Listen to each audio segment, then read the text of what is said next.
3 सूचनाएं हैं जो आपको ध्यान से सुन लेनी है। पहली सूचना तो ये है कि जो जितने पदयात्री अभी तक पदयात्रा करके गए हैं उन्हें हवन के पुण्य मिले हैं, वह भी स्वस्थ हैं, परिवार के लोग भी स्वस्थ हैं। आस्था विश्वास श्रद्धा के कारण जो उन्हें पुण्य मिलते हैं, बिना हवन किए ही पुण्य मिलते हैं और वह भी स्वस्थ होते हैं आस्था विश्वास और श्रद्धा के चलते, और परिवार के लोग भी स्वस्थ होते हैं आपके संकल्प के अनुसार। तो दीक्षा के लिए सभी के लिए जो लोग दीक्षा ले रहे हैं उन सभी लोगों को 26 नवंबर को पूर्णिमा दरबार में मनाई जा रही है। तो हवन तो 2 बजे से शुरू होता है शुद्धि का, लेकिन अपना रजिस्ट्रेशन 26 नवंबर को दोपहर 12 बजे तक हर सूरत में करा लेना है, ताकि आपको स्लिप मिले, वहाँ से टोकन मिले जो निःशुल्क जो हवन कराए जाते हैं शुद्धि और सिद्धि के लिए, वो आप में शामिल हो सके उसमें आप, और आपको किट मिल सके हवन की रजिस्ट्रेशन के बाद। तो 26 नवंबर को होगा आपका जितना भी दीक्षा का कार्यक्रम है, मंत्र दीक्षा का। जो तंत्र दीक्षा का कार्यक्रम है वो भी उसी रात में हो सकता है चयन हो, अथवा 27 तारीख को सुबह सुबह चयन होगा, तो आप जैसा भी होगा, लेकिन ये कार्यक्रम निपट जाएगा। तो 26 को पूर्णिमा मनाई जाएगी। दीक्षा के लिए 26 तारीख को ही पहुँचे, और 26 को लोग पहुँच करके अपने रजिस्ट्रेशन के लिए भी जो तंत्र दीक्षा में जाना चाहते हैं पहले दूसरे तीसरे चौथे लेवल के लिए, तो वो अप्लाई कर सकते हैं ताकि उनका परीक्षण हो सके 26 तारीख को और उनकी दीक्षा भी हो सके। तो 26 तारीख का कार्यक्रम है। दूसरा कहना है कि कार्यक्रम लगा हुआ बेंगलोर का, जो 15 दिसंबर से 22 दिसंबर तक बेंगलोर की यात्रा है, बेंगलोर पहुंचना है। बेंगलोर में तमाम विभिन्न कार्यक्रमों में भाग लेना है। दरबार के जो भक्त हैं, बाबा के शिष्य हैं, उन सबसे मुलाकात है। वहाँ जो संत हैं जो अच्छे अच्छे कार्यों में संलग्न हैं, तमाम समाज सेवी लोग हैं, उनसे मुलाकात है। और दरबार का जो निर्माण होना है जो बेंगलोर में, उसके संबंध में भी ये यात्रा है। तो आप सभी लोग ध्यान रखेंगे कि बेंगलोर की यात्रा 15 दिसंबर से 22 दिसंबर के बीच में है, ताकि वहाँ पर हम सभी लोग मिल सकें। बाकी कार्यक्रम आपको कुछ फ़ोन नंबर जारी होंगे जिन पे आप संपर्क करके वहाँ पहुँच सकते हैं। तो जो आप चर्चा होगी दरबार की, जो आपसे मिलना होता है, वो आपको सहज हो सके। तो हम सभी लोग नोट रखेंगे कि 15 दिसंबर से और 22 दिसंबर के बीच में बेंगलोर में है। और ये भी ध्यान रखना है कि बीच में हो सकता है कोई कार्यक्रम बने इधर, तो हम आपको आगे से आगे सूचित करेंगे। दूसरा एक महत्वपूर्ण सूचना है, तमाम पदयात्री जो पद यात्रा करके आते हैं, कोई 1000 किलोमीटर से पद यात्रा करके आता है, कोई 1400 किलोमीटर से 1500 किलोमीटर से पद यात्रा करके आते हैं, कोई 500 किलोमीटर से, कोई 700 किलोमीटर से, कोई 300 किलोमीटर से पद यात्रा करके आता है। पुण्य सबको बराबर ही मिलते हैं। दिखता है कि आपके अंदर आस्था विश्वास श्रद्धा बहुत है, लेकिन आप तमाम जंगलों को पार करते हुए, तमाम बच्चियां बताती हैं कि जंगलों को पार करते हुए कैसे जंगलों को पार किया है, लेकिन बाबा माँ की कृपा से जंगल में भी ऐसे लोग मिल गए जो उनके साथ हो गए और जंगल के पूरा पार करा दिया। 20 किलोमीटर यात्रा करा के 25 किलोमीटर पूरा जंगल क्रॉस करा दिया, और उसके बाद झगड़ा करके चले गए, मोबाइल वोबाइल तोड़ के अपना, कि कोई बातचीत नहीं, लेकिन आपको जंगल से पार करा दिया। तो तमाम घटनाएं होती हैं। तो इन चीज़ों से आपको देखना है कि कैसे हम लोग स्वयं सुरक्षा कर पाएँ स्थूल रूप से। सूक्ष्म रूप से तो पूरा दरबार आपके साथ होता है। आप पद यात्रा शुरू करते हो और आपको दरबार से पुण्य मिलते हैं। तो इस बात को आपको ध्यान रख के चलना है कि दरबार से जुड़ करके आपको तमाम पुण्य मिलते ही मिलते हैं, प्राप्त होते हैं।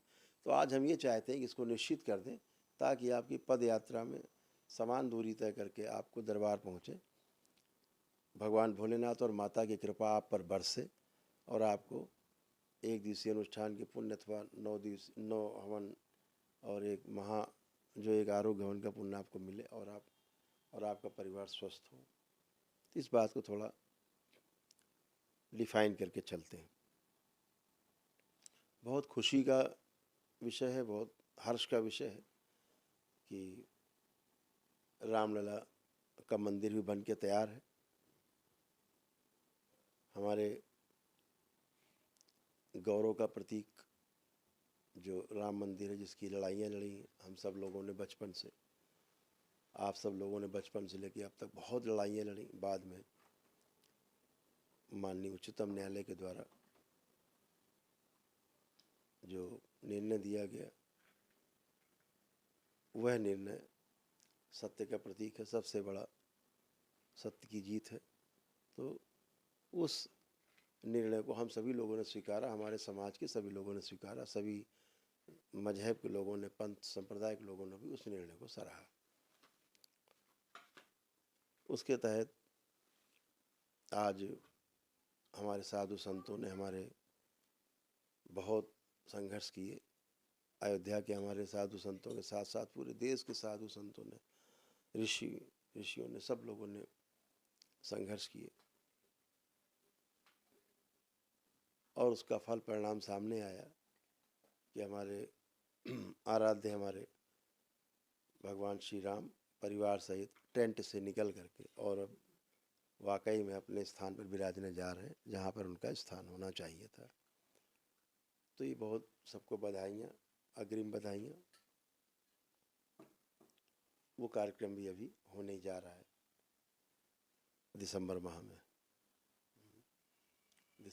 में कार्यक्रम होने जा रहा है। तो ये सारे संकल्प, प्रार्थना आपके सफल हैं। ये सब आज ये दिन हम लोगों को अपने जीवन में ये देखने को मिल रहा है। तो एक पवित्र स्थान है। तो हम लोग ये चाहते हैं कि जो भी पदयात्री हैं, जो पदयात्रा अपनी शुरू करें, तो 2 स्थान ऐसे हैं जहाँ से आप पदयात्रा शुरू करेंगे तो आपको उसके पुण्य जरूर प्राप्त होंगे। सबसे पहले तो एक स्थान है भोलेनाथ की नगरी, बाबा विश्वनाथ, बाबा विश्वेश्वरनाथ, हमारे देश के एक प्रमुख ज्योतिर्लिंग में से एक है। काशी जिसे सृष्टि का केंद्र कहा जाता है। तो सभी पदयात्रियों के लिए एक गाइडलाइन है कि नए साल से 1 जनवरी से, अभी तो जहाँ से जो आ रहे हैं उनको पुण्य मिल ही रहे हैं, लेकिन ये ध्यान रखें कि जो 1 जनवरी से जो लोग पदयात्रा शुरू करेंगे उनके लिए गाइडलाइन दरबार की ओर से है। तो जो लोग काशी से, जो माता अन्नपूर्णा का मंदिर है वो काशी विश्वनाथ मंदिर में ही है ना, शक्तिपीठ है, वो भी एक माँ विशालाक्षी का मंदिर है। तो उनके दर्शन करके और भगवान भोलेनाथ को जल अर्पित करके और वहाँ से आप जल ले करके जब करौली शंकर महादेव धाम कानपुर पहुँचेंगे, भगवान भोलेनाथ को जल अर्पित करेंगे, तो आपको वहाँ पहुंचकर 1 दिवसीय अनुष्ठान का पुण्य मिलता है, जिसमें आप अपने को, स्वयं को, अपने परिवार को रख सकते हैं और सभी लोग अच्छे होते हैं, आपको आनंद मिलता है, सभी कष्ट तमाम जाते हैं, तमाम नकारात्मकता जाती है, नकारात्मक स्मृतियाँ जाती हैं, सब नष्ट होती है। जो दुनिया भर की गंदगी, पेशी पेशा, उल्टा सीधा, भूत प्रेत, नकली भूत प्रेत की बीमारी जो आप लेके घूमते हैं, सब नाटक, आपके मन के नाटक, ये सब खत्म होते हैं, गंदगी जाती है, परिवार के लोग भी आपके स्वस्थ होते, तमाम रोग कष्ट जाते हैं। वो सब आपकी आस्था, विश्वास, श्रद्धा से, आपके संकल्प, प्रार्थना से जाते हैं, तो आप दरबार से जुड़ पाते हैं। तो आप वहाँ से जब यात्रा शुरू करेंगे काशी विश्वनाथ से, परिसर से, भगवान काशी विश्वनाथ के स्थान से, केंद्र से, तो आपको निश्चित रूप से दरबार पहुंचकर, ये पद यात्रा के कारण बहुत लोग चले आ रहे हैं, पूरे देश से पद यात्राओं का दौर शुरू हुआ है जो, तो हम चाहते हैं वो केंद्रित हो और बराबर दूरी तय करके आप लोगों को पुण्य प्राप्त हो। तो आप वहाँ से जब संकल्प करके चलेंगे अपने कष्टों के लिए, परिवार के लिए, अपने लिए, तो आपको ये पुण्य जरूर प्राप्त होंगे। हम आपसे मुलाकात करते ही हैं, बात करते ही हैं, कोई शुल्क नहीं है किसी प्रकार का, ना तो दरबार में आपसे मिलने का कोई शुल्क है, बिना टोकन आपको मिलना होता है, हमें बिना टोकन आपसे मिलते हैं। तो सभी लोग आप लोग ये तय कर सकते हैं। तो ये कार्यक्रम आप बनाएंगे। दूसरा, वृंदावन से भी आप यात्रा तय कर सकते हैं। इस तरफ के लोग कहीं भी रहते हो वृंदावन पहुंच जाएं, उधर कहीं भी रहते हो भगवान काशी विश्वनाथ में पहुंच जाएं, वाराणसी में, वहाँ से यात्रा शुरू कर सकते हैं।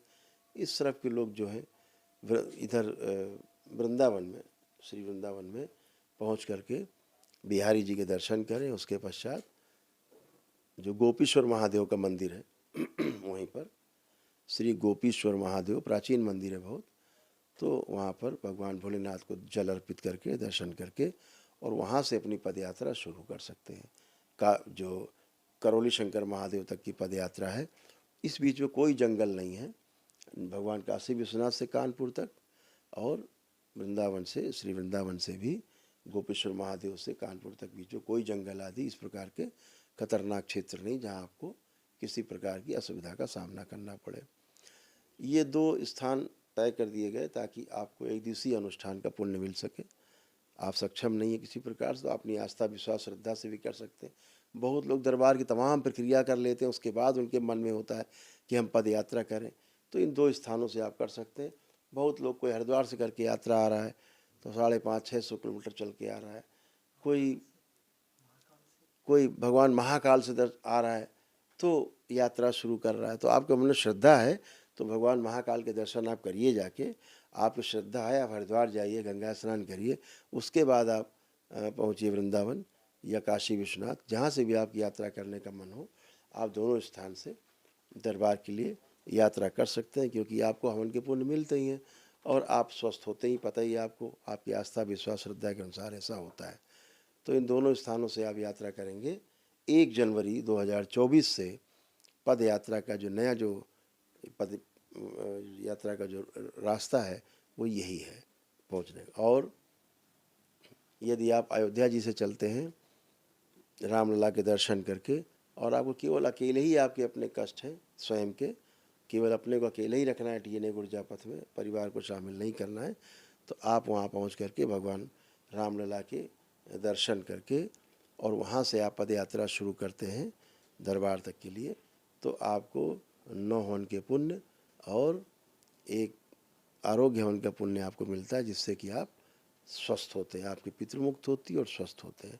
भगवान काशी विश्वनाथ से कानपुर तक की करौली शंकर महादेव धाम तक की यात्रा, या गोपीश्वर महादेव श्री वृंदावन से कानपुर तक की पद यात्रा, ये आपको 9 हवन के पुण्य प्रदान करती है और आप लोगों को आनंद मिलता ही है।